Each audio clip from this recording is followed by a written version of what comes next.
Welcome to fandom. তো চলে এসেছি আজকে আবার ইন্ডিয়ান ফুটবলের আপডেটের ভিডিও নিয়ে। আর বুঝতেই পারছো এই গরমে উত্তেজনাপূর্ণ পরিবেশ আর উত্তেজনাপূর্ণ সব ট্রান্সফার নিউজ রিউমার প্রচুর কিছু রয়েছে, তো সেগুলো নিয়ে তো আলোচনা করবোই।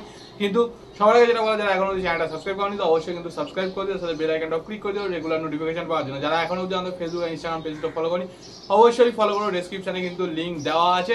তো মেন ট্রান্সফার আপডেটে আসবো, কিন্তু তার আগে ছোট্ট কয়েকটা আপডেট দিয়ে দিই। সেটা হচ্ছে AIFF আন্ডার-15 লিগ বা জুনিয়র লিগ যেটা, তার কিন্তু আজকে কয়েকটা খেলা রয়েছে। তার মধ্যে বলে রাখি United sports versus Bidhannagar sports academy municipal sports একাডেমির খেলা রয়েছে, এবং Mohun Bagan versus Bengal football academy দুটো খেলাই রয়েছে, একটা 3টে থেকে একটা 3:30 থেকে।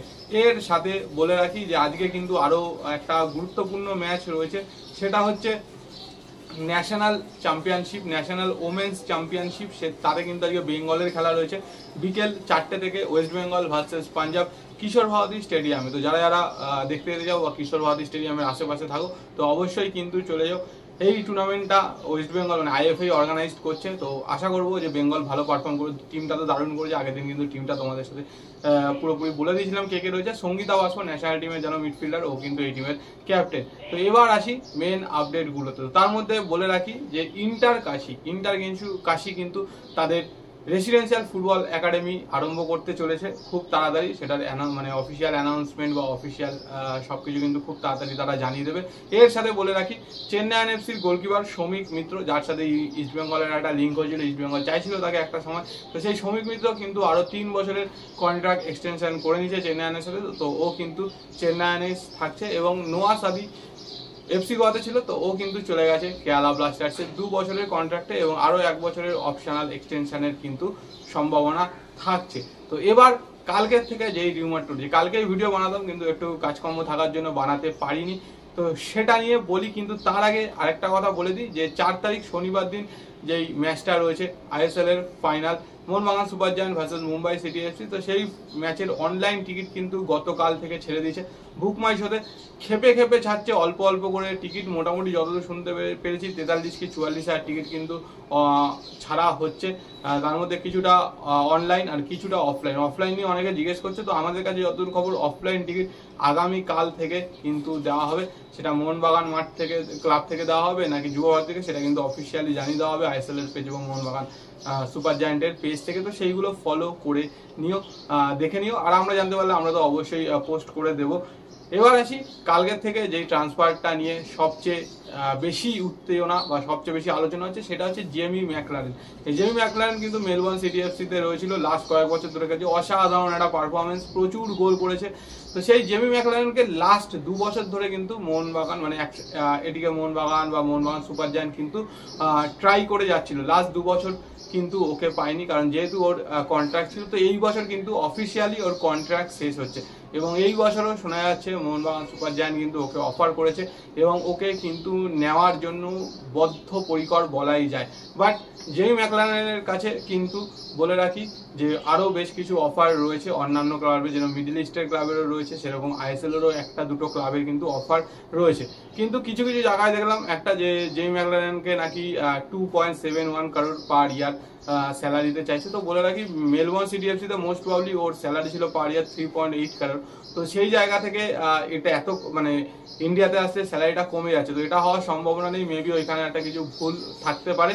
তো বাট জেমি ম্যাকলারেনকে নেওয়ার জন্য কিন্তু খুব চেষ্টা করছে, যেরকম আশিক কুরুনিয়ানকে দিয়ে সাহাল আব্দুল সামাদকে নিয়ে এসেছিল সঞ্জীব গোয়েঙ্কা বা মোহনবাগান সুপার জায়ান্ট ম্যানেজমেন্ট। তো সেরকমই কিন্তু দিমিত্রির সাথে জেমি ম্যাকলারেনের খুব ভালো একটা রিলেশন।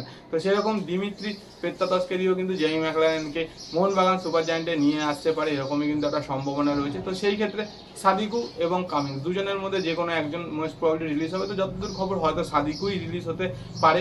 তো দেখা যাক জেমি ম্যাকলারেনকে কতটা কি নিতে পারে, বাট সম্ভাবনা তো প্রবল, যেহেতু ACL 2-তে কম্পিট করবে। তো সেখান থেকে জেমি ম্যাকলারেনের মতো প্লেয়ার আসা মানে খুব একটা যে কঠিন ব্যাপার সেরকম কিন্তু নয়। কিন্তু লাস্ট 2 বছরের মতো রিউমারই থেকে যায় কিনা সেটাও কিন্তু দেখার।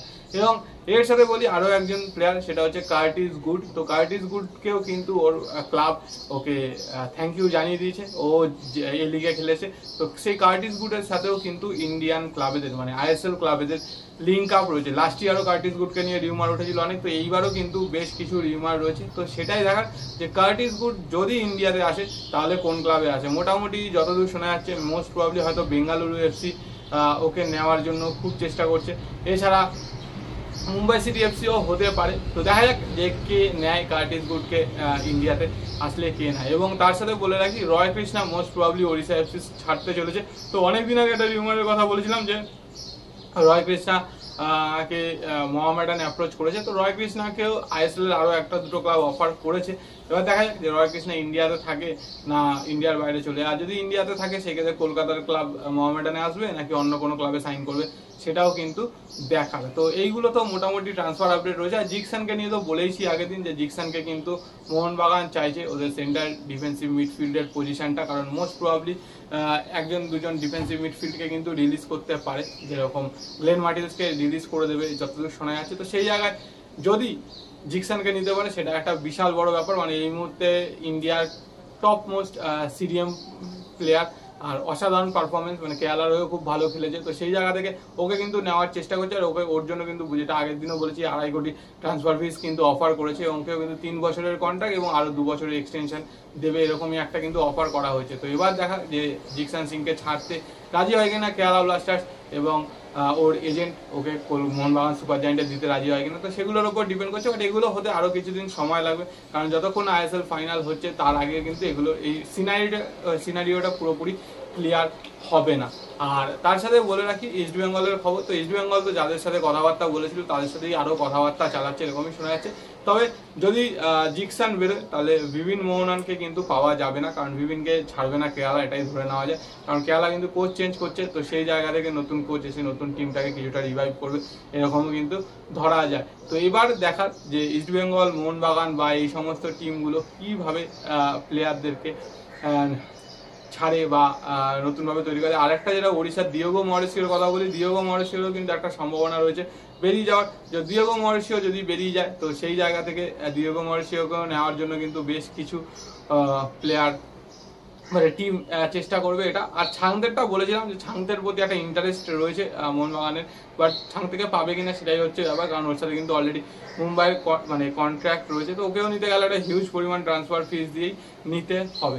এবং তার সাথে আরেকটা যেটা এরকম তো রয়েছে, প্লাস কিছু প্লেয়ার কিন্তু মোহনবাগান থেকে বেরোচ্ছে, যতদূর খবর আগেই বলেছে। কিয়ান নাসিক মোস্ট প্রবলি হয়তো চেন্নাইয়ে যাচ্ছে, তার সাথে হামতেও হয়তো চেন্নাইয়ে যাচ্ছে। তো সেই জায়গাগুলো কিন্তু অবশ্যই ভরাট করবে। তো সেই জায়গাগুলোর জন্য কিছু কিন্তু অবশ্যই ইয়ং প্লেয়ারকে কিন্তু সাইন করাতে পারে মোহনবাগান সুপার জায়ান্ট। তো এগুলোই ছিল মোটামুটি আপডেট, যা আপডেট ছিল তোমাদের সাথে ক্লিয়ার করে দিয়েছি। যদি কিছু কনফিউশন থাকে কোয়ারি থাকে অবশ্যই কমেন্ট সেকশনে কমেন্ট করে জানি। আর ভিডিওটা ভালো লাগে লাইক শেয়ার কমেন্ট তো অবশ্যই করবে, তার সাথে বেল আইকনটা টিংটা করে দিও রেগুলার নোটিফিকেশন পাওয়ার জন্য।